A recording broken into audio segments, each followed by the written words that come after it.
하나님의 말씀 로마서 1장 16절 17절 두 절 말씀 함께 봉독하겠습니다. 내가 복음을 부끄러워하지 아니하노니 이 복음은 모든 믿는 자에게 구원을 주시는 하나님의 능력이 됨이라. 먼저는 유대인에게요 그리고 헬라인에게로다. 복음에는 하나님의 의가 나타나서 믿음으로 믿음에 이르게 하나니 기록된 바 오직 의인은 믿음으로 말미암아 살리라 함과 같으니라. 아멘. 오직 의인은 믿음으로 말미암아 살리라. 의인은 오직 믿음으로 말미암아 살아야 될 줄로 믿습니다. 본문과 제목이 지난주와 같습니다. 오직 믿음으로 살리라. 하나님은 허물과 죄로 죽었던 우리를 살려주셨습니다. 죽었던 우리를 살려주셨어요. 에베소서 2장 1절 말씀입니다. 너희의 허물과 죄로 죽었던 너희를 살리셨도다. 죽어 있었는데 나를 살려주셨습니다. 예수님께서 죽은 지 나흘 된 나사로, 그 나사로는 육신이 죽었어요. 생명이 끊어졌습니다. 그 나흘이나 지난 나사로를 예수님께서 살려주셨어요. 죽은 육신이 죽은 사람을 살리는 게 쉬울까요? 영혼이 죽은 사람을 살리는 게 쉬울까요? 둘 다 불가능한 일입니다. 인간의 입장에서는. 그래서 인간의 입장에서는 사실은 둘 다 불가능해요. 할 수 없는 일입니다. 근데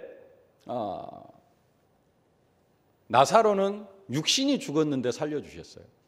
우리는 어떤 상태냐? 영혼이 죽어 있는데 그 죽은 영혼을 살려주셨습니다. 어떤 게 더 큰 축복일까요?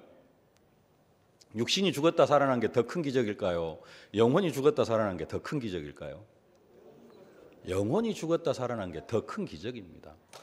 그게 하나님께서 우리에게 이루신 최고의 기적입니다. 근데 죽었던 육신이 살아나면은 그 영혼이 예수 안 믿으면 별 의미가 없습니다. 살아난 의미가 별로 없어요. 근데 영혼이 죽었다가 살아났다. 그러면 어떻게 됩니까? 죽었던 영혼이 살아나면은 이 육신은 죽어도 천국이에요.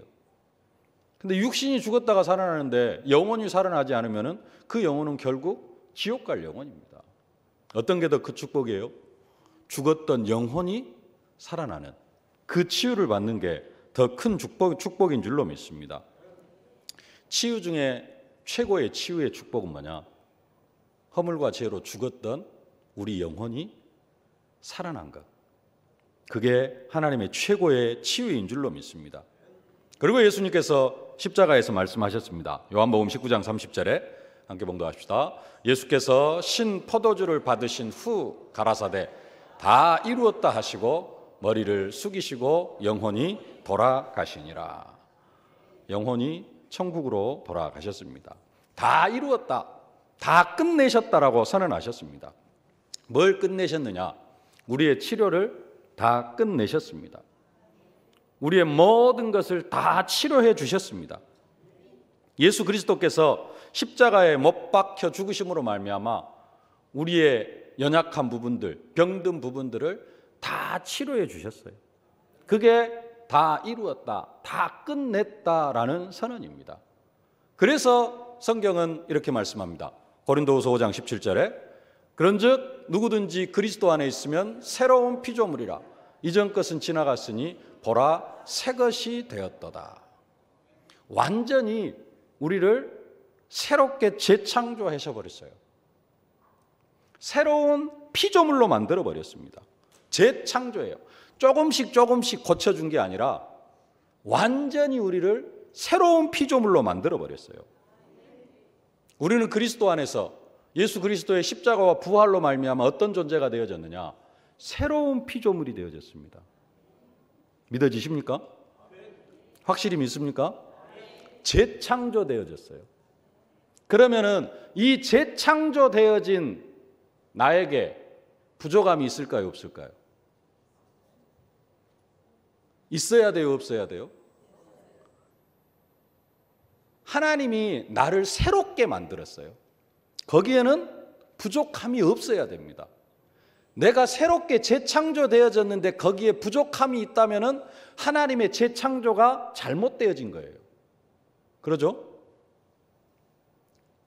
새로운 피조물이 완벽하지 못하다라는 말은 하나님의 재창조가 잘못되어졌다라는 겁니다. 근데 그럴 수가 있어요, 없어요? 없어요. 하나님은 완전하십니다.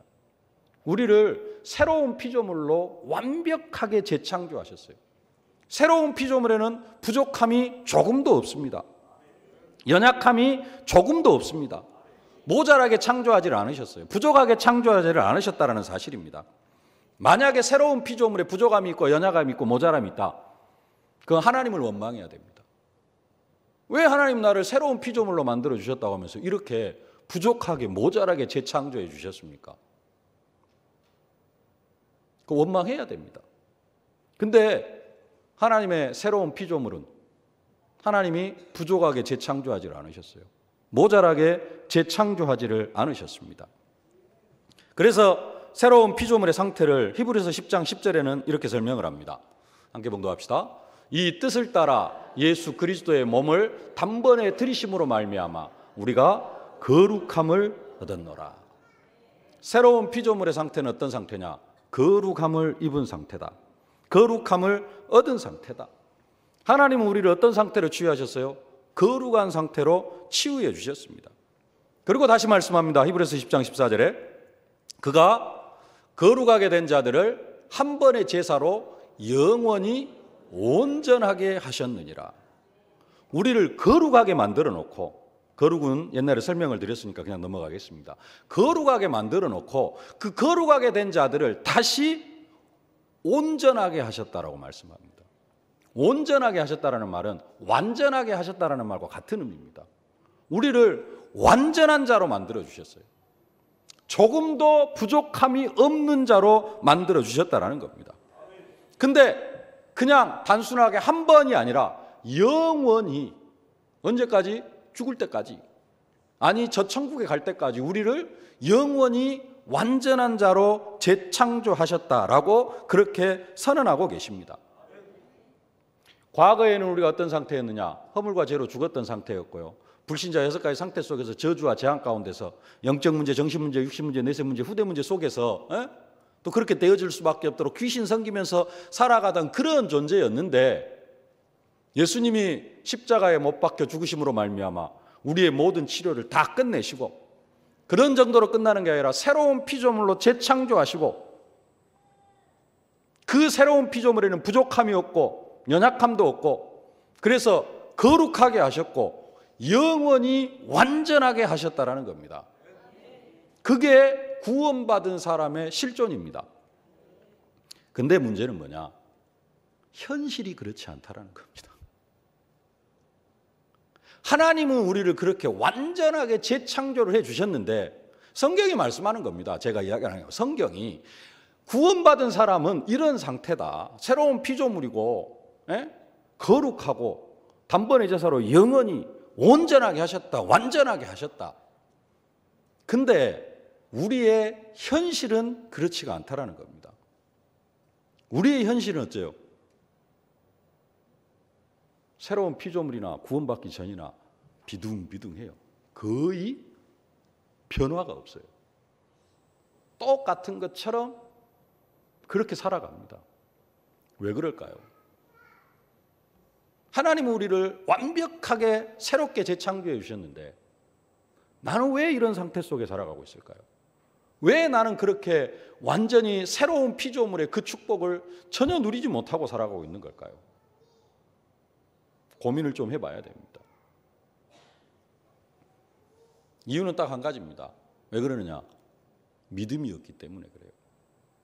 그래서 오늘 오직 의인은 믿음으로 말미암아 살리라 함과 같으니라, 그렇게 말씀하고 있는 겁니다. 구원이 불신자 6가지 상태에서 완전히 해방받고 어디로 옮겨지는 거예요? 신자 7가지 축복 상태로 옮겨지는 겁니다. 우리가 영접 메시지 할 때 그러잖아요. 불신자 6가지 상태 쭉 이야기하고 당신 지금 이 문제 속에 빠져 있지 않느냐.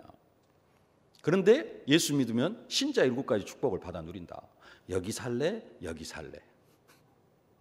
영접하면 어디로 바뀐다?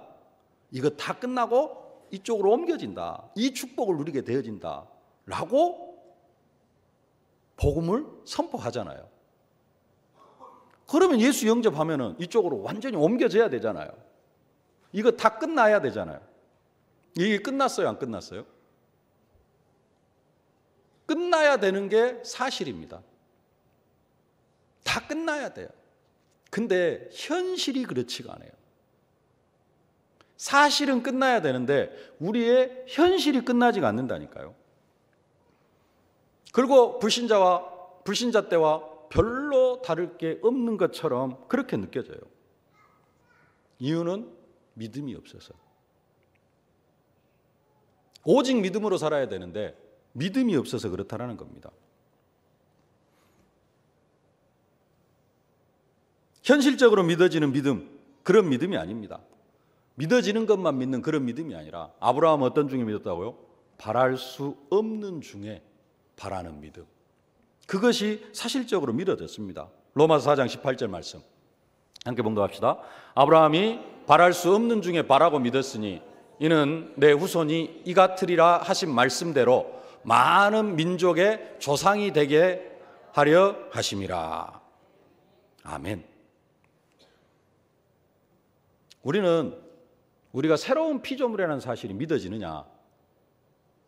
간혹 가다가 믿어질 때도 있어요. 그리고 이 자리에서는 믿어집니다. 근데 문제는 뭐냐? 현실로 딱 들어가면은 우리가 새로운 피조물이라는 사실이 잘 안 믿어져요. 현실에서도 그게 믿어집니까? 현실에서도 그게 믿어지면은 여러분의 삶은 완전히 바뀌게 되어져 있어요. 현실이 사실은 그게 안 믿어진다는 겁니다. 아브라함은 바랄 수 없는 중에 바라고 믿었다라고 그렇게 이야기를 하는데요. 바랄 수 없는 중에 바라는 그 믿음의 삶에 대해서 성경에는 나와 있지 않습니다. 근데 그 바랄 수 없는 중에 바라는 것들이 믿어지지 않을 때, 하나님은 약속을 이미 주셨음에도 불구하고 그것이 전혀 믿어지지 않을 때 아브라함이 살았던 삶이 있어요. 하나님 앞에 부름은 받았어요. 너는 너의 본토 친척 아비 집을 떠나 내가 내게 지시할 땅으로 가라 해가지고 하나님이 아브라함의 부름을 받았습니다. 그래서 가나안 땅으로 들어왔어요. 근데 하나님이 하신 약속이 믿어지지 않았어요. 내가 너로 큰 민족을 이루게 하겠다라는 그 약속이 아브라함에게는 절대 믿어지지 않았습니다. 그 사실이. 그때 아브라함의 삶이 있어요. 어떤 삶이었느냐? 조카 롯을 데리고 다녔어요. 조카 롯을 왜 데리고 다녔느냐? 나는 아들이 없어. 그러니까 아들 대신으로 자기 죽으면은 자기의 모든 것을 누구에게 물려주려고? 조카 롯에게 물려주려고 조카 롯을 데리고 다녔습니다. 롯을 그냥 데리고 다닌 게 아니에요. 근데 하나님께서 조카 롯의 목자와 아브라함의 목자가 서로 다투게 하잖아요. 싸움이 일어납니다. 너무 많아. 숫자가 너무 많아. 그러니까 아브라함이 제안을 합니다. 갈라서자. 내가 너를 아들로 데리고 다녔는데 어쩔 수 없다. 그냥 갈라서자. 해가지고 갈라섭니다. 조카 롯이 소돔 땅을 택하잖아요. 소돔과 고모라 땅을. 그리고 나서 하나님께서 다시 아브라함을 찾아와가지고 말씀합니다. 나는 내 방패요 너의 지극히 큰 상급이다. 그러니까 아브라함이 하는 말이 조카 롯을 아들처럼 데리고 살았는데 본의 아니게 조카 롯하고도 갈라졌습니다. 하나님 나에게 뭘 주시려고 합니까? 하나님 나한테 뭘 주시려고 합니까? 내 상속자는 이 종 다메섹 엘리에셀입니다 라고 이야기를 해요. 내 상속자는 이 종 다메섹 엘리에셀입니다. 그렇게 이야기를 합니다. 왜 이런 이야기를 합니까? 하나님의 말씀이 안 믿어진 거예요. 내가 너로 큰 민족을 이루게 하겠다라는 말이 하나도 안 믿어져요. 그러니까 내 상속자는 다메섹 엘리에셀입니다. 정말로 믿어지면 이런 말을 할 수가 없겠죠. 하나님이 내게 아들을 주실 줄로 믿습니다. 이러고 고백을 해야지. 내 상속자는 다메섹 엘리에셀입니다. 그러니까 하나님께서 아브라함을 밖으로 데리고 나가가지고 하늘의 별을 보면서 네 자식이 하늘의 저 별과 같이 많을 것이다. 그러니까 아브라함이 뭐라고 얘기합니까? 아브라함 이야기보다는 성경이 이렇게 이야기합니다. 아브라함이 여호와를 믿으니 여호와께서 이를 그의 의로 여기셨다. 내 자손이 진짜 저렇게 하늘의 별과 같이 많겠구나 하는 것을 믿었어요. 근데 중요한 사실은 그때 하나님께서 아브라함을 별을 바라보면서 이야기를 하실 때 그때는 믿었습니다. 근데 그 다음에는 또 믿음이 사라져버려요. 그 증거가 뭐냐? 창세기 16장에서 하갈 데려다가 이스마엘을 낳아요. 진짜로 믿었으면은 하갈 데려다가 이스마엘 낳을까요? 안 낳을까요? 안 낳습니다. 약속을 믿고 기다려야죠. 제가 창세기 15장하고 16장하고 도저히 해석이 안 되어졌어요. 왜 그랬을까? 창세기 15장에서는 뭐라고 이야기하냐? 아브라함이 믿으니 이를 그의 의로 여기셨다. 그러면은 진짜로 믿었으면은 하갈을 통해서 이스마엘 낳으면 안 되잖아요. 그러잖아요. 믿었으니까 이스마엘 낳으면 안 되는데 창세기 16장에서는 하갈을 통해서 이스마엘을 낳거든요. 왜 그러느냐? 이게 일시적인 믿음이라는 겁니다. 그냥 하나님과 진짜 가까이 있을 때는 그게 믿어져요. 근데 또 현실적으로 딱 돌아오면은 그 말씀이 어디로 싹 가버리고 없어요. 우리의 믿음도 이럴 때가 많아요. 진짜 여기서는 주는 그리스도시요 살아계신 하나님의 아들이십니다. 기도할 때는 고백합니다. 하나님 앞에서는 맞습니다. 아멘 합니다. 근데 어째요? 현실로 딱 들어가면은 교회 문 딱 나서가지고 저 엄청난 현실 속으로 딱 들어가면은 경쟁의 현실 속으로 사단이 활동하는 그 현실 속으로 딱 들어가면은 그리스도 어디로 싹 사라져버리고 없어요. 일시적인 믿음. 그래서 누가복음 8장에서는 이렇게 이야기합니다. 누가복음 8장 13절 함께 봉독합시다. 바위 위에 있다는 것은 말씀을 들을 때에 기쁨으로 받으나 뿌리가 없어 잠깐 믿다가 시련을 당할 때에는 배반하는 자요. 이런 사람이 말씀을 받을 때는 어째요? 기쁨으로 받아요. 아멘. 맞다. 행복하고 기쁘고 즐겁고. 근데 시련을 받으면은 말씀 싹 배반해 버려. 어디로 가버리고 없어요. 하나님은 우리를 완전한 새로운 피조물로 재창조했는데 왜 우리의 현실은 그렇게 문제투성이고 사건투성이고 불신자 6가지 상태에서 우리를 완전하게 해방하셨다고 하는데 왜 아직도 우리의 삶에는 그러한 부분들이 아직도 이렇게 많이 남아있는가? 대답은 믿지 않기 때문에 그렇습니다. 아브라함이 갈대아 우르에서 부름을 받을 때 내가 너로 큰 민족을 이루게 하겠다. 그 사실이 사실적으로 믿어지지 않았습니다. 하나도 안 믿어졌어요. 창세기 15장에서 이를 그의 의로 여기니 아브라함이 믿으니 이를 그의 의로 여기셨다. 그 믿음이 일시적인 믿음이었다라는 겁니다. 그러니까 하갈을 통해서 이스마엘을 낳습니다. 우리도 주는 그리스도시요 살아계신 하나님의 아들이시다. 믿음에 고백합니다. 여기서 안 믿는다고 이야기하실 분 한 사람도 없죠. 그러죠. 다 믿어요. 아브라함도 네 자손이 저 하늘의 별과 같을 것이다. 그것을 믿으니까 하나님이 그걸 의로 여기셨다니까요. 아브라함으로. 의로. 근데 현실 앞에서는 하갈 데려다가 이스마엘 낳습니다.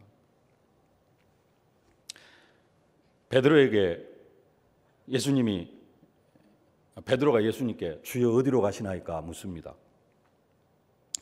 예수님이 대답하십니다. 내가 가는 곳에 내가 지금은 따라올 수 없으나 후에는 따라오리라. 그때 베드로가 고백합니다. 주님, 내가 지금은 어째서 따라갈 수 없습니까? 내가 죽는 자리까지 따라가겠습니다. 내 목숨을 버리겠습니다. 거짓말한 걸까요, 베드로가? 그때 베드로가 거짓말했을까요? 안 죽을 거 그냥 다 아는데 이빠른 소리로 내가 죽는 데까지 따라가겠습니다. 그렇게 이야기했을까요? 아니에요. 제가 봤을 때 그 자리에서는 진짜 죽을 각오했어요. 근데 진짜 죽음의 자리 앞에 딱 다다르니까 어떻게 됩니까? 예수님을 저주하고 부인을 합니다. 3번씩이나 그것도 부인을 해요. 그게 우리의 현실이라는 겁니다. 어떤 면에서는. 진짜 믿어요. 나는 새로운 피조물이다. 나는 의롭다함을 받은 사람이다. 주는 그리스도시요 살아계신 하나님의 아들이시니다. 확실하게 믿습니다. 그런데 현실 앞에 다다르면, 이익 앞에 다다르면, 내가 이 믿음을 고백할 때 엄청난 경제적 손실이 온다 했을 때는 믿음을 싹 쳐버려요. 일시적인 믿음. 우리는 믿음을 배반할 때가 많습니다.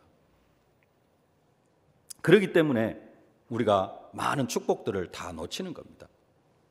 우리가 말씀을 받는 마음밭이 항상 옥토이기를 원하지만 사실은 옥토가 아닐 때가 많아요. 돌밭일 때가 많고 가시밭일 때가 많고 길가밭일 때가 많아요. 어쩔 때는 하나님의 말씀이 하나도 안 들릴 때도 있고, 진짜로 믿는다고 하는데 그게 안 되어지니까,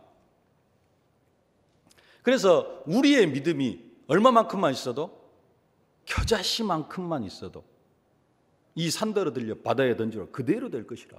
성경 한번 보겠습니다. 마태복음 17장 20절 함께 봉독합시다. 이르시되 너희 믿음이 작은 까닭이니라. 진실로 너희에게 이르노니 만일 너희에게 믿음이 겨자씨 한 알만큼만 있어도 이 산을 명하여 여기서 저기로 옮겨지라 하면 옮겨질 것이요 또 너희가 못할 것이 없으리라. 믿음이 겨자씨 한 알만큼만 있어도 너희가 못할 것이 없다. 그 다음에요, 누가복음 17장 6절 똑같은 말씀인데요, 주께서 이르시되 너희에게 겨자씨 한 알만한 믿음이 있었더라면 이 뽕나무더러 뿌리가 뽑혀 바다에 심기어라 하였을 것이요 그것이 너희에게 순종하였으리라. 뽕나무가 바다에 어떻게 심겨져요? 근데 믿음이 있으면은 그것도 되어진다라는 겁니다. 뭘 이야기하느냐? 우리의 믿음이 겨자씨만한 믿음도 안 된다라는 거예요. 믿기는 믿어요. 근데 진짜 현실 앞에서는 믿음을 저버려요. 배반해버려요. 뭐 해야 되느냐? 진짜 우리는 믿음을 회복해야 됩니다. 복음에는 하나님의 의가 나타서는 믿음으로 믿음에 이르게 하나니 오직 의인은 믿음으로 말미암아 살리라. 하나님은 우리를 완전하게 치유를 하셨는데 새로운 피조물로, 여러분들이 고백했습니다. 새로운 피조물에는 전혀 부족함이 없다. 완벽하다. 이 세상을 정복할 정도로 하나님은 우리를 완벽하게 재창조해 놓으셨는데 왜 우리의 현실은 계속해서 구원받기 전하고 별반 다를 바가 없느냐? 믿음이 없기 때문에. 교회 앞에서는, 교회에 나와가지고는 기도할 때는 믿음의 고백을 잘 합니다. 그게 중요한 게 아니고 이게 어디로 연결이 되어져야 되냐? 삶으로 연결이 돼요. 삶 속에서 고백이 되어져야 되는데 삶 속에서는 그 믿음이 어디로 싹 사라져버리고 없어요. 어느 정도까지 없어져 버리냐? 우리의 믿음이 겨자씨 한 알만큼도 안 되어진다는 겁니다. 믿음을 회복해야 될 줄로 믿습니다. 진짜 믿음의 치유를 받아야 되는, 왜 우리가 믿음의 치유를 받아야 되냐? 믿음의 치유를 받으면, 믿음이 치유받으면 각인, 뿌리, 체질이 바뀝니다.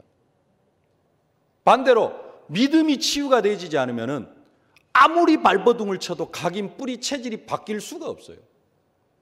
우리의 각인, 뿌리, 체질은 어떤 면에서는 영원히 바뀌지 않습니다. 뭐가 아니고는 믿음이 아니면은 각인, 뿌리, 체질이 바뀔 수가 없어요. 근데 진짜 믿음이면은 각인, 뿌리, 체질도 바뀝니다. 근데 문제는 뭐냐면은요, 더 중요한, 우리 속에 내재되어 있는 더 중요한 사실은 뭐냐면은 우리의 각인, 뿌리, 체질이 복음으로 바뀌기를 원하지를 않아요. 그게 우리 한쪽 구석에 딱 자리 잡고 있어요. 여러분의 각인, 뿌리, 체질이 완전 복음으로 바뀌기를 진짜 원하신다고 생각하십니까? 그거 한번 생각을 해보세요. 나는 진짜 오직 복음, 완전 복음 되어지기를 원한다. 사실은 그렇지가 않습니다. 이대로가 더 좋아요. 담배 피우는 사람들이 있습니다. 담배 피우는 사람이 담배를 피우면은, 담배를 20년, 30년 피우면은 몸에 어떠한 일이 일어나는지 모를까요? 모르고 피우는 사람 있을까요? 저기 한 중학생이나 고등학생은 그냥 호기심에 피울 수도 있습니다. 근데 나이를 좀 먹고, 그래서 40대, 50대쯤 되어지면은, 그래서 한 20년, 30년 담배를 피웠으면은 담배가 몸에 얼마나 해롭고 이게 한 10년 더 피우면 어떻게 되는지도 다 알아요. 그러면 어쩔까요? 다 끊어야 되잖아요. 근데 담배 끊어요, 못 끊어요? 담배값을 2배로 올려도 못 끊습니다. 안다니까요. 담배를 피우면 몸에 해로운 것을 알아요. 그리고 일찍 죽는 것도 알아요. 근데 못 끊어요. 왜 못 끊느냐? 잘은 모르겠습니다만은 그 담배를 피울 때 찾아오는 어떤 그 뭔가가 있나 봐요. 네. 그게 좋은 거예요. 그것보다도 내가 일찍 죽고 내가 늙어서 뭐 폐암이 걸리고 해가지고 그 고통 당하는 것보다도 지금 담배를 피움으로 지금 나에게 있는 어떤 그 괴로움을 잠시 잊는 게 더 좋아요. 그래서 담배를 못 끊습니다. 다 안다니까요. 담배 피워서 담배 30년 피우면 어떻게 되는지. 2줄 쉬었습니까? 담배 피워서 일찍 죽으신 분? 네, 다 알아요. 그럼에도 불구하고 어떤 면에서는 나도 똑같이 되어질 것인데 자기에게 체면을 걸죠. 아니야, 나는 괜찮을 거야. 체면을 걸고, 그리고 그것은 난중 일이고 지금 현실은 이게 더 좋아 하면서 담배를 피운다라는 겁니다. 암 수술한 사람들이 있습니다. 우리 가까이 주변에도 있어요. 홍손님 있는데 물었더니요, 많이 수술 받기 전하고 수술 받은 후하고 삶이 틀려요. 그래서 먹지 말아야 될 게 있습니다. 그랬더니 육회는 절대 안 먹은대요. 한 번은 홍님께서 육회를 먹고 엄청난 설사를 했대요. 그리고 그 뒤로는 절대 육회를 안 먹은대요. 육회를 먹으면은 뭐 그 균이 이렇게 작용을 한가 봐요. 그래가지고 설사를 거의 일으킨대요. 그래서 안 먹은대요. 일단 한번 그 경험을 했죠. 그러니까 절대 안 먹습니다. 그리고 또 물었어요. 의사 선생님한테 물은 게 아니라 홍님께 물었습니다. 어쩌면은 다시 암이 재발을 하냐 하니까 우리 홍님께서 하시는 말씀이 그 수술 받기 전에 삶 그대로 살면은 다시 재발할 확률이 많대요. 그래서 삶을 완전히 바꿔야 된대요. 식습관 완전히 바꿔야 되고 생활 패턴 다 바꿔야 되고 그러면서 절대 스트레스 받으면 안 되고 그래야 암이 재발을 안 한대요. 내가 지금까지 이런 삶의 상태로 살아왔기 때문에 암이 걸렸어. 근데 암 수술하고 또 똑같은 삶을 살면 어떻게 돼요? 다시 또 암이 걸릴 확률이 많다라는 겁니다. 암 수술 받은 사람은 의사 말을 확실하게 믿습니다. 그리고 얼마 동안은 약도 꾸준히 복용하고 이런 삶을 살아요. 어떤 면에서 우리가 어떤 상태냐면요, 영적인 암 수술을 받은 상태입니다. 그리고 어떤 상태였느냐, 지금 암덩어리를 우리의 몸에서, 영적인 암덩어리를 우리의 몸에서 싹 끄집어냈어요. 그게 새로운 피조물입니다. 그리고 지금은 어떤 상태에 있냐면은 치유, 회복 단계에 있어요. 치유를 받았으면 어떤 삶을 살아야 돼요? 새로운 삶을 살아야 됩니다. 새로운 피조물의 삶을 살아야 돼요. 근데 치유받기 전의 삶하고 거의 비슷한 삶을 살아갑니다. 그러면 어떻게 될까요? 또 암이 걸린다니까요. 이제 해답이 좀 나옵니까? 왜 하나님 우리를 새롭게 재창조하셨는데 우리는 새로운 피조물이고 우리를 거룩하게 하셨고 영원히 온전하게 하셨는데 완전한 상태로 새롭게 재창조가 되어졌는데 왜 우리의 삶은 현실은 불신자 상태 그대로냐 이거예요. 막 먹습니다. 돼지고기 계속 먹어요. 육회 계속 먹어요. 그리고 생활 습관은 하나도 안 바뀌었어요. 계속해서 살아갑니다. 우상숭배 계속해요. 어느 정도 우상숭배? 탐심이 우상숭배라고 그랬어요. 탐심. 예수 믿는 사람들은 어때야 됩니까? 우상숭배에서 완전히 벗어나야 됩니다. 근데 그거 그대로 예수 믿기 전 삶 그대로 살아갑니다. 마태복음 5장 17절 말씀 함께 보겠습니다.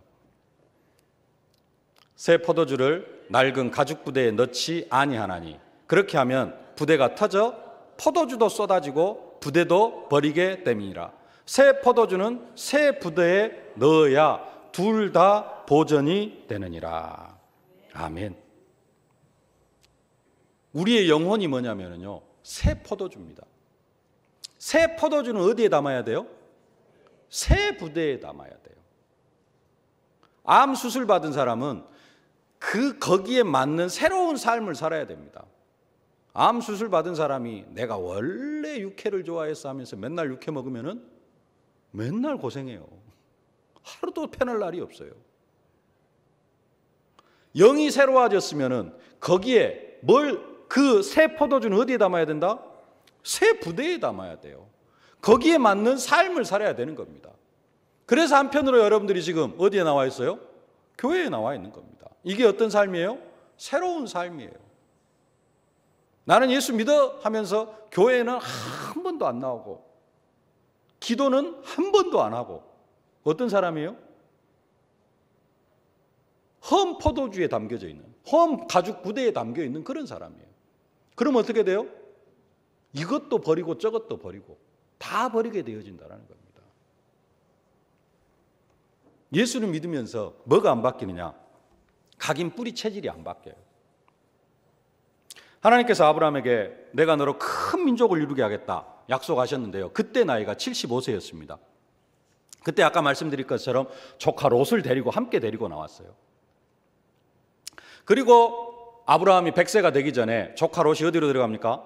소돔 땅에 들어가죠. 소돔 땅에서 하나님께서 소돔을 유황불로 멸하시겠다고 하니까 아브라함이 50명이 45명, 40명, 30명, 20명, 10명이 있으면 해가지고 그래 알았어. 조카 롯 가정 살려줄게 해가지고 조카 롯 가정이 이제는 도망을 갑니다. 열심히 달려가는데 뒤돌아보지 마라 그랬는데 롯의 아내가 뒤돌아봐가지고 소금기둥이 돼버리고 롯하고 두 딸만 구원을 받았어요. 그래가지고는 그 소알 어디 성에서 사는데 우리 여기서 못 살겠습니다 해가지고 저기 동굴로 들어갑니다. 동굴 속에서 살다가 롯의 딸 2명이 아버지하고 해가지고 자식을 둘을 낳아요. 모압과 암몬입니다. 롯이 누구죠? 아브라함의 조카입니다. 롯의 두 딸은 누구죠? 아브라함의 손자입니다. 거기에 모압은 누구죠? 아브라함의 증손자입니다. 뭔 이야기를 하려고 하느냐? 아직 아브라함은 아들도 못 낳, 자식도 못 낳는데 동생 아브라함, 데라, 하란 셋째 막내 동생을 통한 증손자를 봤어. 아브라함이 친손자는 아니지만 막내 동생을 통한 증손자를 봤어요. 근데 아브라함 자신은 아들도 못 낳았어. 보통 그 나이 때 그때가 30살에 아들을 낳았어요. 조카 롯이 딸 2을 낳았어. 그러면 이제 일단 자식 낳는 것은 포기가 되어지겠잖아요. 근데 증손자까지 봐버렸어. 아브라함의 각인은 뭘까요? 나는 자식 낳을 수 없다. 이게 각인 뿌리 체질이 되어진 겁니다. 하나님 앞에 부름을 딱 받았어. 하나님이 약속했어. 내가 너로 큰 민족을 이루게 하겠다. 한 30년 동안 나는 자식 못 낳아. 포기하고 살았어요. 근데 그게 하나님께서 내가 너로 큰 민족을 이루게 하겠다 하는 그 말씀이 믿어져요? 안 믿어져요? 안 믿어지는 거예요. 왜? 각인 뿌리 체질이 안 바뀌니까 30년 동안 나는 포기하고 살았거든. 30살에 결혼을 했다고 칩시다. 몇 년은 10년에서 15년 정도는 시도를 할 수 있습니다. 꿈을 가질 수 있습니다. 제 동기 목사님이 올해 나이가 한 50 하나가 되는데 애가 없었어요. 결국은 작년에 입양을 했어요. 아들 낳는 것을 포기를 해요. 자식 낳는 것을 포기를 하고 한 20년 지나니까 포기를 하고 50이 거의 다 돼가지고 거의 50쯤에 입양을 했습니다. 똑같아요. 아브라함도 한 나이 50 되면은 이제 포기를 합니다. 근데 75살에 부름을 받았어요. 25년 동안, 최소 25년 동안 나는 자식 못 낳는다. 그게 25년 동안 각인이 되어졌는데 어느 날 갑자기 하나님이 딱 나타나가지고 내가 너로 큰 민족을 이루게 하겠다. 믿어져요? 안 믿어지는 거예요. 그 각인 뿌리 체질이 안 바뀐다라는 겁니다. 그래서 그 각인 뿌리 체질 바뀌는데 얼마 걸렸느냐? 25년 걸렸어요. 99세 때 사 믿어졌어. 믿으니까 어떻게 되어져요? 그 다음에 바로 아들 낳잖아요. 하나님이 사라를 언제 치료하셨습니까? 사라는 아들을 못 낳아요. 낳을 수 없는 상태였습니다. 언제 사라가 아들을 낳았어요? 아브라함이 믿을 때. 아브라함이 믿으니까 그 다음에 바로 사라를 낳았다니까요. 중요한 치료가 뭐예요? 믿음입니다. 믿으면 되어진다니까요. 믿으면 뽕나무가 바다에 심겨야 할 때도 그대로 되리라. 믿음이 없는데 치유를 받는다? 불가능합니다. 믿음만 있으면 사실은 다 치유되어지고요. 믿음만 있으면 사실은 치유 안 받아도 됩니다. 안 받아도 전혀 문제가 안 돼요. 왜 막 치유받아야 되겠다 그런 생각이 드느냐? 믿음이 없으니까 그래요. 사도 바울 보십시오. 육체의 가시 사단의 사자 안 없어졌습니다. 치유 못 받았어요. 그럼에도 불구하고 내가 약할 그때가 꼭 강합니다. 하나님은 우리를 어마어마한 상태로 축복하셨습니다. 사람들이 세상 사람들 말은 잘 듣고요. 의사 말은 잘 듣습니다. 그래서 암 수술 받고 나서 의사가 이거 하지 말고 이건 하면 안 되고 이건 하면 안 되고 그러면은 절대 안 합니다. 예수 믿고 나서 이거 하십시오. 이거 하십시오. 이거 하십시오. 그러면은 이건 하면 안 되고요. 우상 숭배하면 안 되고요. 현실이 그런데 어쩝니까? 암 수술 받은 사람은 아무리 현실이 힘들어도 의사가 하지 말라는 것은 절대 안 합니다. 그리고 해야 될 것은 꼬박꼬박 합니다. 왜? 살아야 되니까.